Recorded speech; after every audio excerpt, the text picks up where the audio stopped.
মাইনা তই কি কৰি আছ এইবিলাক মই ভাবিছোঁ তই পঢ়ি আছা কিন্তু নাই তই পঢ়া টেবুল এৰি কি বনাব আহিছ ন খোৱাত ব্যস্ত ন মই কি কৈছোঁ তই যি খাৱ মোক কবি মই তোক বনাই দিম কিন্তু ভালকৈ পঢ়ৰ আজি যে এই সময়খিনি অপব্যৱহাৰ কৰিলে এই সময়খিনি তই ঘূৰাই পাবিনে মই তোক কি কৈছোঁ শুনিছনে তই এইবিলাক কাম মই কৰিম তই কেৱল পঢ়ি শুনি ভাল মানুহ হ'ব লাগিব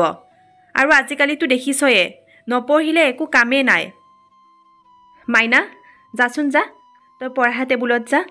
যি খাৱ মই যোগাৰ ধৰিম তই পঢ়ি শুনি ভাল মানুহ হ'ব লাগিব বুজিলি আৰু মই যেতিয়া বুঢ়া হ'ম তেতিয়া তই মোক এইবিলাক কামত সহায় কৰি দিবি আৰু এতিয়াতো মই কৰিব পাৰোঁৱেই ন এতিয়া মই কৰিম হ'বনে যা মাইনা পঢ়া টেবুলত যাচোন তই যা মাইনা পঢ়া টেবুলত যা তই ভাবিছ ন এতিয়া মই তোক ইমানকৈ কিয় পঢ়াৰ কথা কৈ থাকোঁ কিন্তু তই এদিন যেতিয়া ডাঙৰ হ'বি তেতিয়া বুজি পাবি মই তোক কিয় ইমান পঢ়াৰ কথা কৈছিলোঁ আৰু তেতিয়া তই ভাবিবি যে মা তুমি ঠিকেই কৈছিলা আৰু আজিকালি নপঢ়িলে একো কামেই নাই বুজিছ যা যা পঢ়া টেবুলত যা যি খাৱ মই তোক তাতে যোগাৰ ধৰিম যা গৈছনে তই যা মাইনা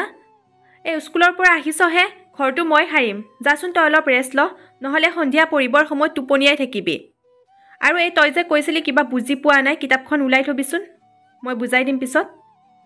আৰু যা ৰেষ্ট ল অলপ মাইনা অলপ আগত মোক কি কৈছিলি কাপোৰকেইটা জাপি তই লগৰ ছোৱালীৰ লগত চিনেমা চাব যাবি এই তোৰ 20 তাৰিখৰ পৰা এক্সাম নহয় জানো যা ক'তো যাব নোৱাৰা কাপোৰ মই জাপিম পঢ়া টেবুলত যা চিনেমা চাব যায় চাচোন তাইক মই পঢ়িব দিছিলোঁ কিন্তু পঢ়াৰ টাইমত তাই মোবাইল চাই আছে ঐ কি চাই আছ এইটোত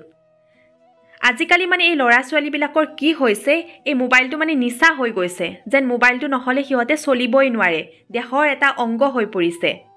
খাওঁতে মোবাইল শুওঁতে মোবাইল শুই উঠাৰ পিছতে সেই মোবাইলটোৱে চাব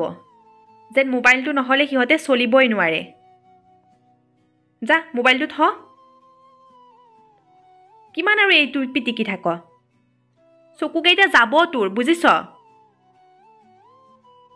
কি কম মানে মাইনা মাইনা তোৰ সেই লগৰ পিংকি আহিছিলে এইমাত্ৰ তই মোক কৈছিলি যে এক্সামত 2টা লেচন আহিব কিন্তু তাই মোক কৈছে নহয় এক্সামত 3টা লেচন আহিব মিছা কিয় কৈছিলি যা বাচন মই ধুম তই পঢ়ৰ শুনিছনে মাইনা তোক মই তেতিয়াৰ পৰা লক্ষ্য কৰি আছোঁ তোৰ মুখৰ মাত শুনা নাই যে আৰু এই কিতাপখন কি লুটিয়াই আছ ডাঙৰ ডাঙৰকৈ পঢ়ৰ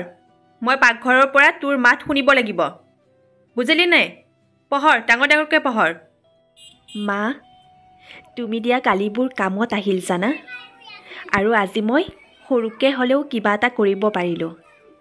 এইটো একমাত্ৰ তোমাৰ কাৰণে আৰু এই তুমি দিয়া মৰমৰ কালিবোৰৰ কাৰণে মা এটি শব্দ নহয় ই এক বুজাব নোৱাৰা শিহৰণ আমাৰ প্ৰতিটো সুখ দুখত মৰম দিব পৰাজনে হৈছে মা শুনিছোঁ ভগৱান বোলে সকলো সময়তে আমাৰ লগত থাকিব নোৱাৰে আৰু সেইখিনি সময়ত মা আমাৰ লগত থাকে মোৰ সামান্য এটি বেমাৰত যিয়ে গোটেই ৰাতি উচপিচ কৰি থাকে সেইগৰাকীয়ে হৈছে মোৰ মা হৈছে সেইজন ডক্তৰ যিয়ে সন্তানৰ সকলো দুখ কোনো বিশেষত্ব নোহোৱাকৈয়ে জানে ক'ৰবাৰ পৰা আহি যাক বিচাৰি মই হাবাথুৰি খাই ফুৰোঁ তেওঁৱে হ'ল মোৰ মা মোৰ কোনটো খং কোনটো অভিমান বুজিব পৰা মানুহগৰাকীয়ে হ'ল মোৰ মা এনেকুৱা হয় যিয়ে সন্তানৰ টোপনি নাভাঙক বুলিয়ে গোটেই ৰাতি বাগৰ নসলোৱাকৈয়ে টোপনি যায় এগৰাকী মাতৃ যিমানে কোমল নহওক কিয় সিমানে কঠোৰ সন্তানে নকওঁতে মাতৃয়ে সকলো কথাই সন্তানৰ বুজি পায় মা বেছি শিক্ষিত নহয় কিন্তু মোৰ জীৱনৰ প্ৰথমগৰাকী শিক্ষয়িত্ৰীয়ে হ'ল মোৰ মা সন্তানৰ ভালৰ বাবে এগৰাকী মাতৃয়ে ৰক্ষা কৱচ হৈ থিয় দিয়ে মা এটা আখৰ নহয় মোৰ সফলতাৰ আঁৰত থকা মানুহজনী মা হৈছে পৃথিৱীৰ এটা শ্ৰেষ্ঠ নাম মাতকৈ সহজ গভীৰ অনুভূতি আৰু একো নাই পৃথিৱীৰ সকলো সন্তানৰ হৃদয় পূৰ্ণ থাকক মাতৃভক্তিত। বৃদ্ধাশ্ৰম যাতে কোনো মাতৃৰ ঠিকনা নহয়। Happy mothers day'.